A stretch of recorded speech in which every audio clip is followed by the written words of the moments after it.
Assalamualaikum, jumpa lagi sahabat dengan Samak Book Channel.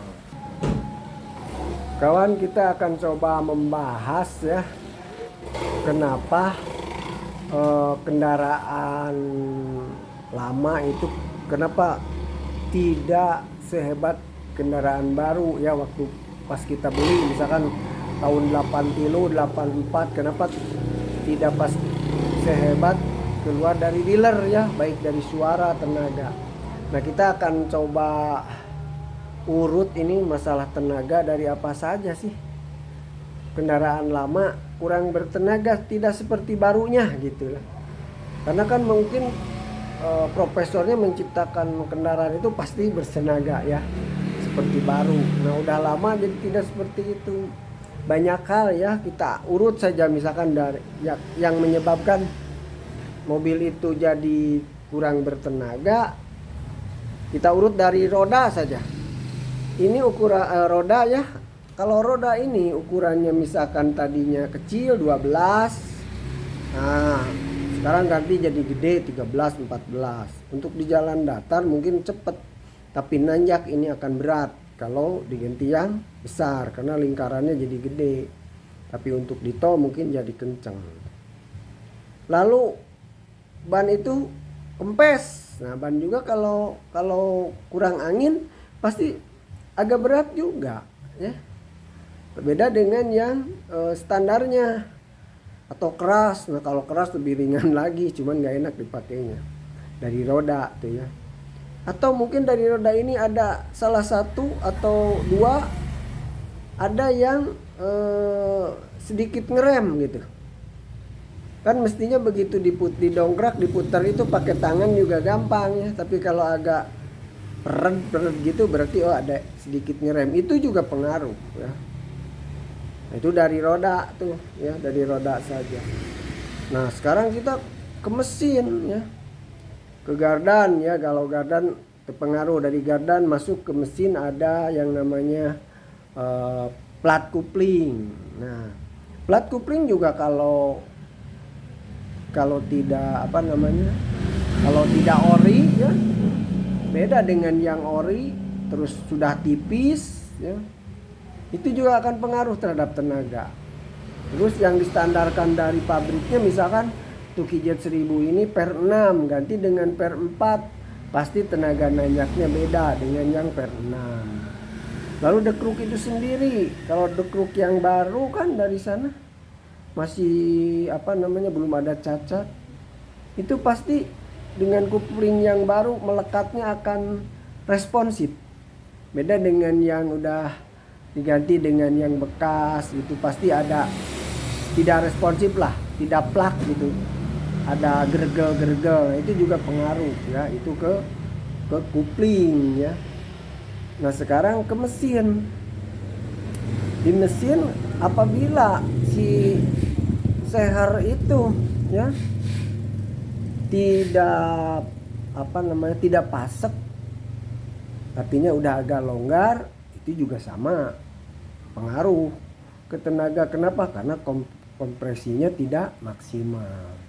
Lalu boring. Nah, boring yang ori dengan boring yang overboost ya beda dong. Yang ori itu kan bawaannya pasti keras dan tidak mudah mengembang, sehingga tenaganya mantap. Nah, kalau udah overboost biasanya tenaga awalnya bagus walaupun pasek, tapi begitu panas dia kurang bertenaga. Nah, itu dari boring ya.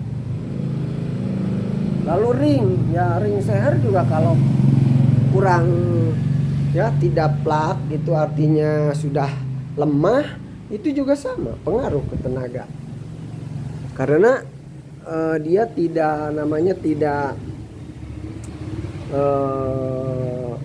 serempak gitu, tidak cepat waktu membukanya karena lemah itu. Nah, itu juga akan pengaruh ke tenaga. Jadi banyak hal yang menyebabkan mobil baru beda tenaganya dengan mobil yang sudah lama, artinya sudah dipakai, sudah ke bengkel gitu ya. Kalau dari baru, wos luar biasa. Lalu sekarang dari seher naik ke silinder kop nih. Kalau silinder kop ini dari klep saja ya, kalau si klep ada yang bocor saja, klepnya misalkan ada yang udah kotor, kalau baru kan udah plak, tidak usah disekir juga, di sananya udah di apa namanya, udah diperhitungkan ya, udah desain seakurat mungkin. Nah begitu udah di kita kan, begitu ganti klepnya lalu di skir, nah skirnya kurang bagus, ada kebocoran, nah itu juga akan membuat kompresi tidak maksimal, ada bocor. Nah lalu apakah seal klep pengaruh? Nah, seal klep pengaruhnya ke bocornya oli dari sini ke ruang bakar. Kalau seal klep karetnya udah keras, apalagi longgar, oli dari sini masuk ke ruang bakar dan kebakar, akhirnya ngebul. Nah kalau ngebul artinya pembakaran kurang sempurna juga, karena ada oli yang terbakar terus nempel di busi, businya kotor, jadi loncat api di busi kurang baik. Lalu apalagi noken as.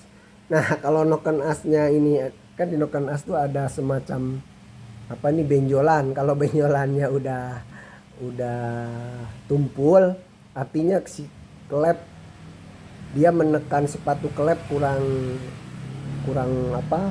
dalam, akhirnya pembukaan dan pembuangannya cuman sedikit ya, tidak sesuai dengan standaran dari sana.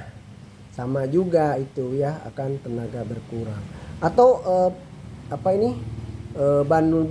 bandulannya ini masih bagus ya, di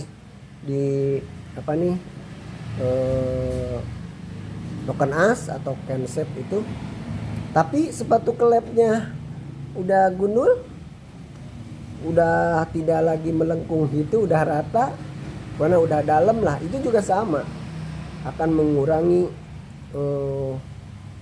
optimalnya masuk ruang bakar dan keluarnya sisa bakaran ya. Gimana caranya melihat sepatu klep masih bagus?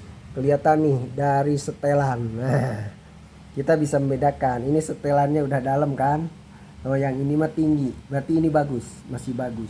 Kalau ini udah udah aus, berarti buktinya setelan klep sampai dalam begini ya. Kalau ini masih bagus. Nah itu ya.